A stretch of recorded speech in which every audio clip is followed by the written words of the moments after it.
Thanks for staying with us. I'm Bill O'Reilly, and in the Children at Risk segment tonight, we continue our reporting on the corrosive effects of the popular music world on some American children. Marilyn Manson has sold almost 5 million records since 1995 and has delivered some shocking concert appearances. I talked with him last Wednesday, and one day later, authorities in Michigan issued a warrant for his arrest for lewd conduct on stage. Manson denies it, but there is no denying that he is a strange and some say disturbing force in the pop world. And I'm a black rainbow, and I'm an ape of God. I got a face that's made from violence to porn, and I'm a teen distortion, survived abortion. What's your message? What are you trying to get across in the lyrics to these songs? It's always about being yourself and not being ashamed of being different or thinking different. I try and take everyone's ideals, common morals, flip them around, make people look at them differently, question them so that you're not always taking things for granted. All right, noble. But why the bizarre get-up? I mean, why the eye? Why the nail polish? Why the Satan stuff? You're a minister in the Church of Satan, right? No, not necessarily. That was something earlier. No. It was a friend of mine who's now dead, who was a philosopher that I thought that I learned a lot from.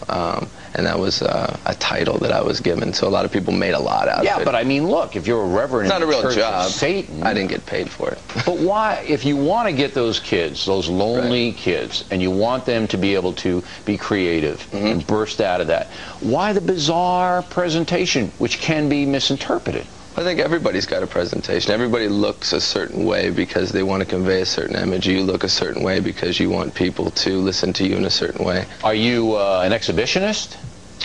I'm kind of shy, and I think that I take that out by performing in front of a lot of people. That's how I get out my shyness. So, but you've done some pretty bizarre things on stage.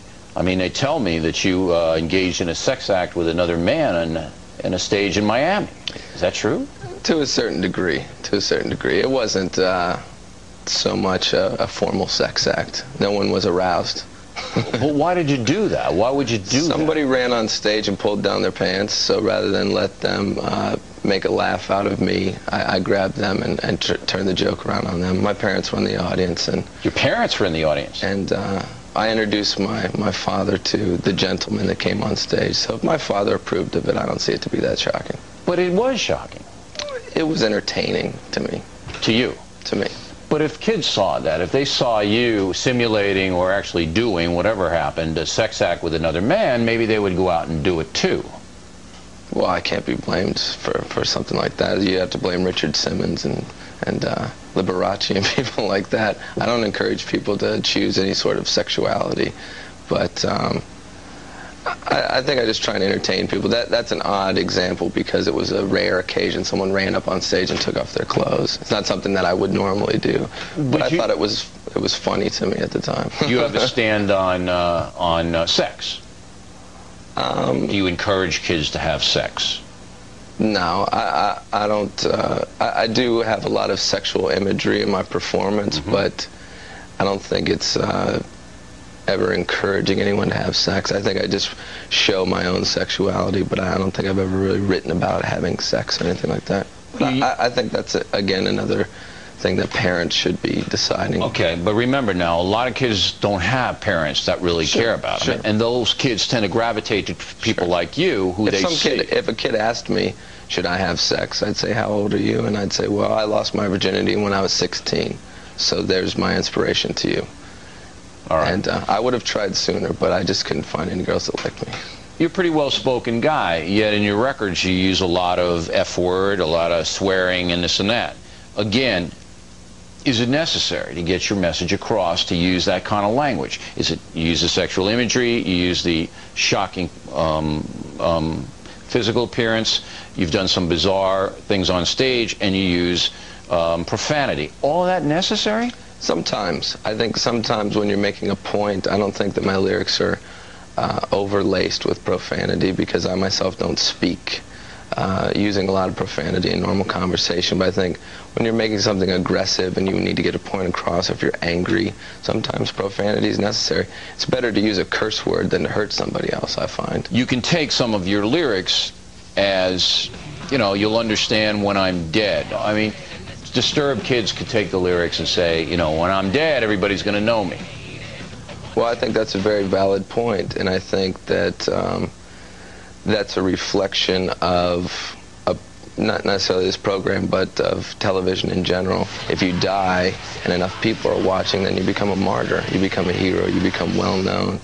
So when you have things like Columbine and you have these kids that are angry and they have something to say and no one's listening, the media sends a message that if you do something loud enough and it gets our attention, then you will be famous for it.